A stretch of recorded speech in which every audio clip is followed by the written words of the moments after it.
So, ladies and gentlemen, now all the way from the north with the most beautiful soft accent, we have Sharon Dickson. She's wandered into our pub at the last minute and she's going to tell us a beautiful tale. Sharon, take it away.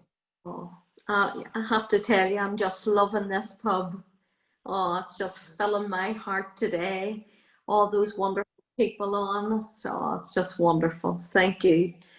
Um, of recent, I've been thinking an awful lot about the wisdom of the elders, the wisdom of my own grandmother and my mother. And this past couple of weeks, I've missed them terribly because I'm now the elder in our family, and it's up to me to fix the problems. And but I often draw on memories of my mother talking about her school days, because school days is something that usually stick in our minds. We think about the teachers that we liked and the teachers that we didn't like, and we think about the people that we shared the classroom with. But my mother, she went to a little two-room school in inner East Belfast, a very working class area. And my mother was taught by two sisters called Miss Amy and Miss Charlotte. And my mother described them as two old victuals, two not very nice people. Because Miss Amy and Miss Charlotte wasn't a bit shy about tugging the ponytails of the little girls, nor twisting those little boys' ears. And my mother had a great fear of them. But in the winter months, all the children were asked to bring a piece of coal to school with them to light the fire. And my mother said that those who brought the big piece of coal, they were brought up near the fire. But those who brought the small pieces of coal, they were stuck at the back, away from the fire. And because my mother shared the same classroom with some of her siblings, she said we were always foundered, freezing cold. They were stuck at the back. Now, if those teachers had had a bit of wit about them, they would have known that the piece of coal that my mother and her siblings brought was all brought from the one house, but it made no difference. But this day, Miss Amy and Miss Charlotte was late. The hands of the clock ticked away, and all the children sat in the classroom and they wondered, where could Miss Amy and Miss Charlotte be? They're never late. And of course, as you would know, any teacher that's nasty, they're never late and they're never off sick. Sure they're not? So they sat and they waited, and then the children had a bright idea. And the children got up and they formed a big circle in the middle of the classroom.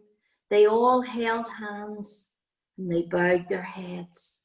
And they started to pray for Miss Amy and Miss Charlotte. And my mother was relating this story to me, and I said, Mommy, imagine we children having the wit on them to think to pray for those two old victuals. She said, yeah, we prayed that the pair of them had been killed in the Bangor Railroad. I'm going to tell you a story about a very, very different type of teacher, Mr. Mccormick. You see, Mr. Mccormick and Mrs. Mccormick, they had not been blessed with any children, and it grieved their hearts terribly. And Mr. Mccormick made himself a promise. If he was not to have any children of his own, he was going to dedicate himself wholeheartedly to the children that was in his care. And that is what he did. He loved those children, and the children knew it. And in turn, they loved him. But it came round to a Friday afternoon, and Mr. McCormick lifted his pencil and he tapped it heavily on the pine desk, and he called the children to attention. Hush fell over the classroom, and Mr. McCormick said, "Now listen up, children. This weekend, I'm not giving you any homework." All the children clapped and cheered. They said, "Mr. McCormick, you're the best teacher ever." He said, "No. Instead of homework, I'm going to run a competition." "A competition, sir? Oh, we love a competition. Well, what is it?" He said, "Whoever finds the shiniest thing that they can find from nature over the weekend, they shall win." And he put his hand in his trouser pocket, and out he brought a shiny shilling. "They win the shiny shilling will far be it from any of those wee working class children ever to own a shiny shilling of their own." So all over the weekend, those kids could be found down at the shore. They were picking up those shells. You know, those shells that are dull on one side, but when you flip them over, they've the most marvellous hue of colour. Some were picking those. Some of them were picking the berries from the trees.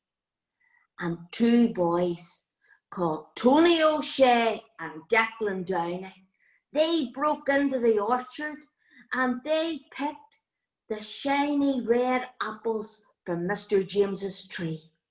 And all weekend they could be found shining those apples up and down their trouser legs till you could see your face shining in the skin of that apple.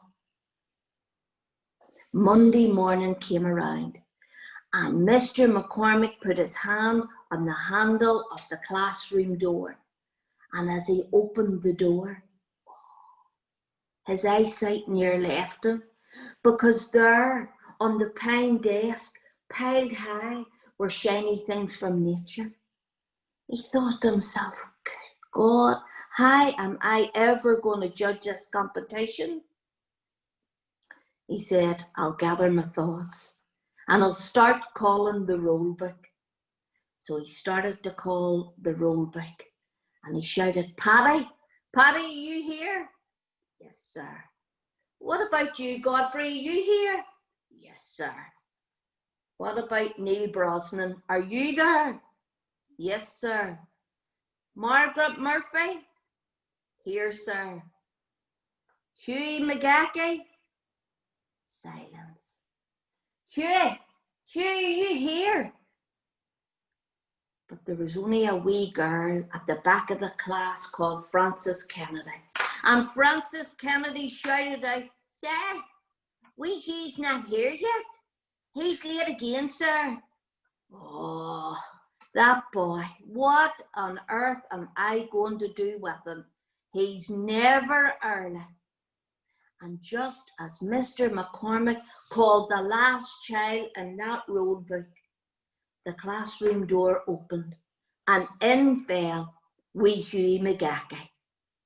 Now, wee Hughie McGackey, he was one of those wee boys with his hair sticking up an end, his blazer off one shoulder and the tie wrapped round the other, and the snappers tripping him.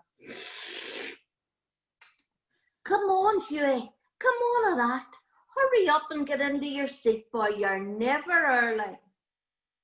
But wee Hughie, he made his way over towards the master's desk, and he said, Sir, can you help me? Look what I found, sir. I found this on the way to school this morning." And he reached his arm out as far as it would stretch, and he unfurled his wee hand like the petals of a rose. When Mr. McCormick looked into the palm of wee Hughie's hand, what should be there but a wee bird? It was as still as the night, "Sir, I found it under the white hawthorn tree on the way to school. Can you help it?" Mr. McCormick, he said, "Oh, Hughie, son, the wee bird, but it's gone. It's long since past been able to do anything for." "You mean, sir, it's dead?" "It is, Hughie." And at that, wee Hughie's eyes filled with hot, salty tears that spilled out and meandered down his cheek and dripped heavily onto the master's pine desk. Just at that, a beam of sunlight shone in through the classroom window, down onto the table, and through those tears. And the tears shone brighter than any diamond ever could, brighter than the stars in the night sky. And with a real lump in Mr. McCormick's own throat, he said, "Hughie, I found a winner for this competition, son. And the winner's you." "Me, sir? How did I win the competition?" He says, "Well, Hughie, you shed the tear of pity. And you showed every boy and girl in this class never to be ashamed of shedding a tear for any living thing. So, Hughie, you win the shiny shilling." Each child in that classroom stood up on their feet and they clapped heartily, for they knew that Hughie well deserved that shiny shilling. Now, wee Hughie, he's an old man today. And as Hughie sits and he travels down the road of memory, he remembers that day, the day that he won that shiny shilling. And do you know, if you were to go into wee Hughie's house today and look up on the wee shelf, there's a wee tiny box. And should you open that little box, that shiny shilling from that day is sitting in that box. And when wee Hughie looks at it still fills his heart with joy, the tear of pity. Oh my goodness. That was beautiful. Oh my God, that got me in the belly and the heart. I know. Gorgeous, Sharon. Thank you. Oh, I hope you thank enjoy. you so much. I'm going to stop the recording.